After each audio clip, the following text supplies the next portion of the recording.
The first pro with this Lexus RX 350 is going to be that engine. Everybody loves this 3.5 liter naturally aspirated V6 producing 295 horsepower and 267 pounds-feet of torque. It is much quicker than what the numbers suggest, but most importantly, it has character, it has soul, it actually sounds pretty good, and it is genuinely effortless to drive. It does a great job around town. I never have an issue with it. The 8-speed transmission, that's also a pro. It shifts down when I need it to. Even in the regular comfort mode, I don't need to drive it in the sport mode. I don't have to get on the paddles. In fact, it's a total waste of time just driving it in the comfort. That's the best way to enjoy this car. So engine and transmission performance is great, much better than what the mainstream reviewers would say or suggest. One con driving this will be the brakes. Feels a little bit soft. Granted, it's a pretty easy fix. You can just upgrade the brake pads. It's not necessary. I just thought I would bring it up. For everyday driving, it's totally fine, but there is a little bit more brake travel necessary to bring this to a halt. But for the most part, it's not terrible. Just wanted to bring it up. The next pro is obviously going to be with this interior space. I love how solid Lexus interiors are, but most importantly, much like the driving, the interior also has character. There's real design here. I love the various material choices, the design language, the stitching, the padding. It's such a plush place to spend time. The seats are nice and soft. The steering wheel, everything has a softness to it that most German cars lack. Don't get me wrong, I like the solidness of a European car interior, especially like an Audi or a BMW, but the Lexus interiors, they have the solidity while being shrouded in this kind of leather material everywhere, including your knees, where your knees touch. That is also nicely padded and soft. This headlining material is soft. I forgot to mention in my full review actually, but the trunk is also carpeted, so that also helps to make this car quieter when you drive it. And that's going to be the next pro, is going to be how quiet this machine is. We have double pane glass in the front. Around town, it is very quiet, up to like 55 miles an hour. Once you get it at the highway speeds around 80 miles an hour, that's when you start to get a bit of wind noise, certainly. And you start to get a bit of a tire hum, but it's totally natural. It doesn't bother you. It's not a big deal. One of the cons is going to be the pricing of the options. So, you know, around fully loaded, this can be around $65,000 if you load it up to the gills. More commonly, these are going to go for around $62,000, $63,000 for fully loaded luxury models or fully loaded F-Sport models. That's a lot of money, especially since these things start at around 46 grand for the front-wheel drive models and around 48 grand for the all-wheel drive models. I definitely recommend getting the all-wheel drive models. Mind you, you don't have to get a fully loaded model, but the fully loaded cars, they are very nice. And I usually don't say this, but you know, it is almost worth it to get a luxury trim level of the RX with the 20-inch wheels, with the Mark Levinson, or even a fully loaded F-Sport. They're very nice and they look much cooler than what we have here. This is a $55,000 RX 350 all-wheel drive. It looks kind of plain with the 18-inch wheels. They don't look terrible, but it's just, you know, once you get it loaded up to around 60 grand, that's when you get the full ambiance of the RX, right? With the triple beam headlights, which costs almost 2 grand, and the ML audio system, that's going to add some money. 20-inch wheels, luxury trim level, all that.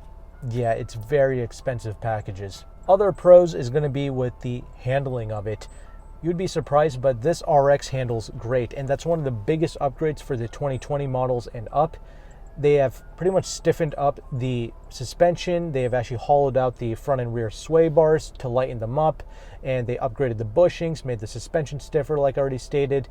And you would think that that would ruin the ride quality, but actually they've done a phenomenal job here. They haven't sacrificed the ride quality. It still rides like butter, but they've made it so that they have reduced the body roll. Body roll is super annoying on an everyday drive. I've driven vehicles where when you just take casual left-hand turns, right-hand turns, the vehicle feels like it's going to flip over onto itself. The occupants, they start getting like car sick almost. They're just being swayed around too much. So a comfortable car is easy to make. A lot of vehicles are comfortable. Freaking Toyota Corolla is comfortable, but this has an excellent handling demeanor. It's confidence inspiring. You can actually take it a little bit quicker around turns, and the vehicle feels rigid, it feels planted, it feels sure-footed. That is a great quality to pull off here. It pretty much rivals the Audi Q5 that I recently tested in terms of its handling characteristic. So people don't give these Lexus products enough credit, honestly, in the way that it drives, the way that it feels. In fact, the feeling of it, this actually communicates with you way more than most European cars would. Like the Audi Q5, it does not talk to you at all, whereas this RX does. With the engine, with the chassis, the steering, everything feels great, natural, and communicative. So I really appreciate that. Other pros include the amount of storage space inside. The legroom is great. There's no center transmission tunnel to get in the way, so you can fit 5 adults in here comfortably. Plenty of space in the trunk. There is a spare tire back there as well. It's even carpeted back there, like I already mentioned. That's what makes it so quiet. I mean, one of the things, if they want to improve this, they could add free maintenance. Well, they do have free maintenance offered with the warranty. It's like 1 year, 10,000 miles, which equates to 1 free oil change, which is like $100 worth of value, whatever. They could add like 3 years of free service so they can compete with BMW's maintenance plan. Other things, the fuel economy is not really a pro or a con. This is nowhere near as good in terms of the turbocharged 4 cylinders from Audi, in terms of fuel economy, or even BMW. Those 4-cylinder turbos will get almost 10 mpg better in the city and the highway than this Lexus. But this isn't bad. It's rated to do 19 city, 26 highway. I actually get around 20 in the city with this all-wheel drive model, but I do get around 25 to 26 out on the highway, which isn't great, but it's not that bad either. For many people, the infotainment is actually a con. It isn't for me because I actually like using this 12.3-inch screen along with this touchpad, but almost everybody hates it. So I will count it as a con, but in my opinion, this is one of my most favorite infotainments I've used in just about any car. It comes so easily to me. I don't really see what everyone's complaint is. It's even a touchscreen now for the 2020s and up, but using it, I don't have a single issue with it. However, actually, I do have one major con with this, and that's going to be with the Apple CarPlay and the Android Auto. It does come with it. However, it is not wireless Apple CarPlay and Android Auto. So you have this silly wire dangling out of your armrest, and that's very key to note. If you want to use your Apple CarPlay and Android Auto in this car, you have to have the wire plugged into the armrest and not in the front 2 ports here. Very important to keep that in mind. Don't plug in your phone from the front. That's only for charging. If you want to use your Apple CarPlay and Android Auto, plug it in from the armrest. Very important. And because you made it to the end of this video, I wanted to share with you all a way to take some money off of MSRP when you go to order a new 2022 Lexus RX. I have partnered up with a company known as AutoCompanion. They are located in the Washington, D.C. area. They have partnered up with 4 of the largest dealerships in the area to help give you the best deals possible. These deals will change month after month because that's just how dealerships and manufacturers work, if you didn't know. So the deals I'm showing you here, it's for October of 2022.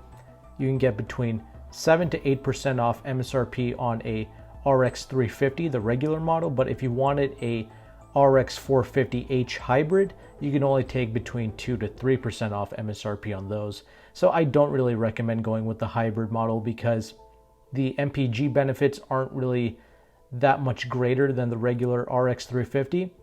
Plus the discount isn't quite as large either. So I'd rather just get the regular RX 350, get the bigger discount. And also if you choose to lease the car, you can also get $1,500 in lease cash if you do a one-pay lease or if you do it by payment. So that's another extra discount that you get on top of the 8%. And also the RX 350L, you can also qualify for a 8% discount. And that's something else to look into because I believe the RX 350L is produced in Japan.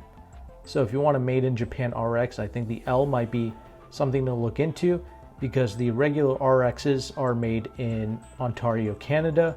So if that matters to you, well, that's something you might want to ask them about. And that will also get 8% off, but you'll only get $1,000 worth of lease cash. So obviously these are some of the best deals that you can possibly get for a new luxury SUV. And as I already mentioned, they're in Washington, D.C., but you can also have the vehicle shipped to you at your own expense, or you can just go pick it up at Washington, D.C. There's also a broker fee of $500, but if you sign up with my link, you can get $50 off of that, which I'm sure nobody minds paying because you're taking like over $5,000 off MSRP on a 2022 RX. This is pretty much the best luxury car deal I've seen.